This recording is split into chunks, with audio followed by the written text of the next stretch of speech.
Ruto, ladies and gentlemen, members of the Kenyan government, honorable members of the National Assembly and Senate, honorable members of Judiciary, ladies and gentlemen, members of the Diplomatic Corps, the Honorable County Governor of Kuti, ladies and gentlemen, habari za asubuhi.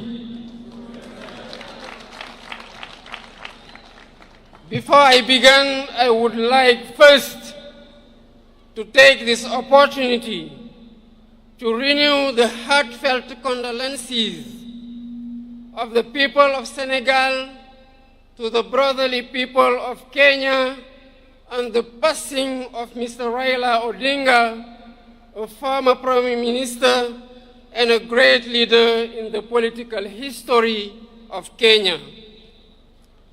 I pay tribute to the memory of the illustrious departed and express my deep compassion to President Ruto, to his family, and to the people of Kenya. May his soul rest in peace.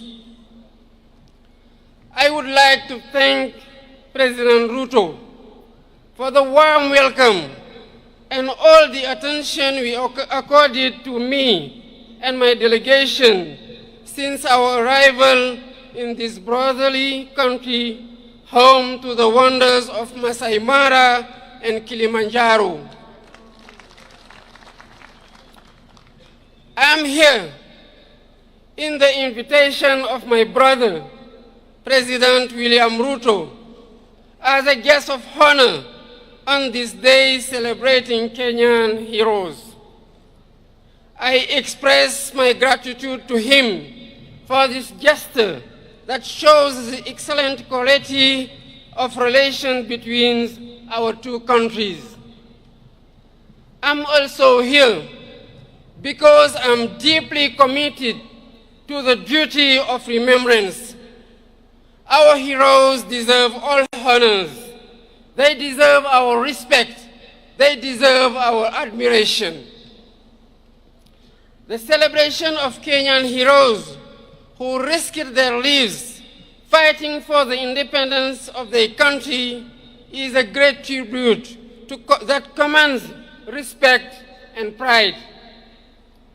The members of Mau Mau National Liberation Movement suffered fierce repression at the hands of those whose sole aim was to perpetuate the colonial order.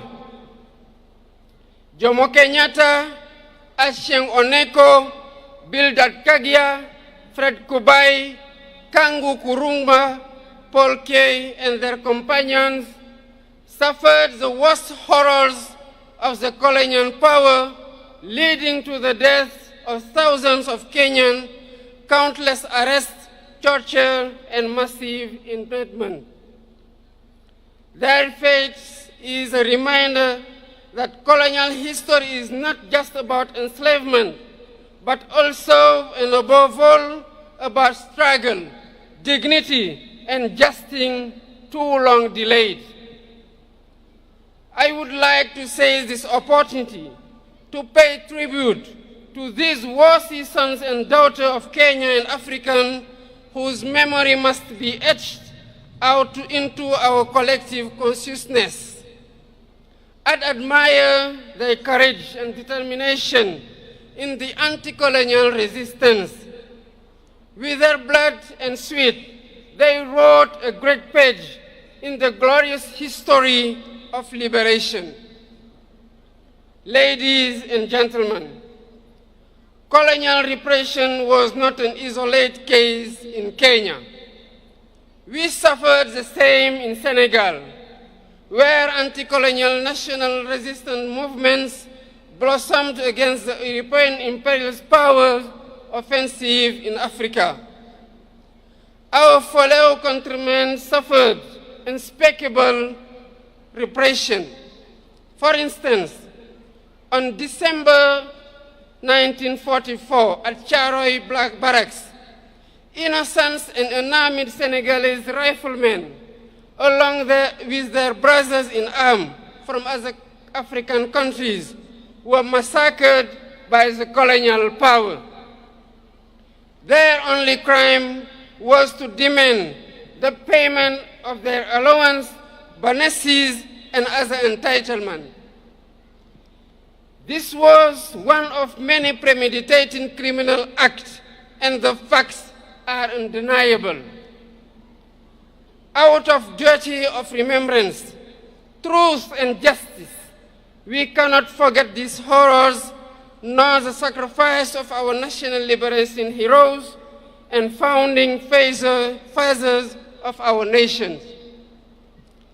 The full history must be recalled.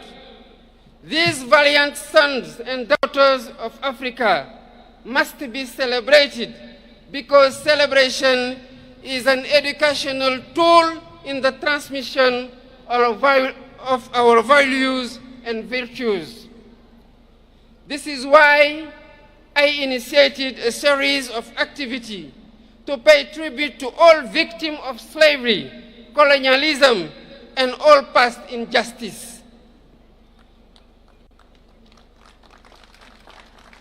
The first such initiative was to commemorate the 18th anniversary of the massacre of Senegalese riflemen last year.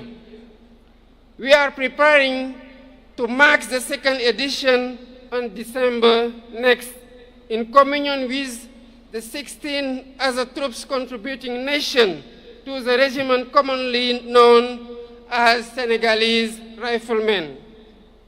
Ladies and gentlemen, to consolidate these various remembrance initiatives on the African continent, it is vital that we develop synergy in our efforts. I am on the view that to reclaim our history and restore the memory and dignity of these valiant Africans, we need to take several steps, including, first, build monuments and museums in honor of our heroes to serve as open spaces of reverence and remembrance. Second, build documentation and research centers to keep records, testimonies, and narratives about our heroes, while supporting research and education on this history of great African resistance fighters against slavery, colonialism, and worse form and injustice. Third, our streets, public squares, and buildings shall bear the names of our heroes so that their sacrifice and feats of arms be etched into our daily life and collective history. Fourth, teach our history in our education curricula. Thus, future generation will grow up with a thorough understanding of these episodes of our past. Fifth, initiate throughout Africa days dedicated to our heroes, like the one we are celebrating today. This is what will sustain the memory of our heroes, just as sustainable energy solution, the theme of this year's celebration, will help transform our lives. With the mastery of energy and sufficiency production capacity, Africa shall build the foundation of her development, the engine for her economic transformation, and foster technological and social innovation. Long live the memory of Kenyan heroes. Long live the memory of African heroes. I thank you for your kind attention. Wapi makofi ya Rais wa Senegal jameni. Asante.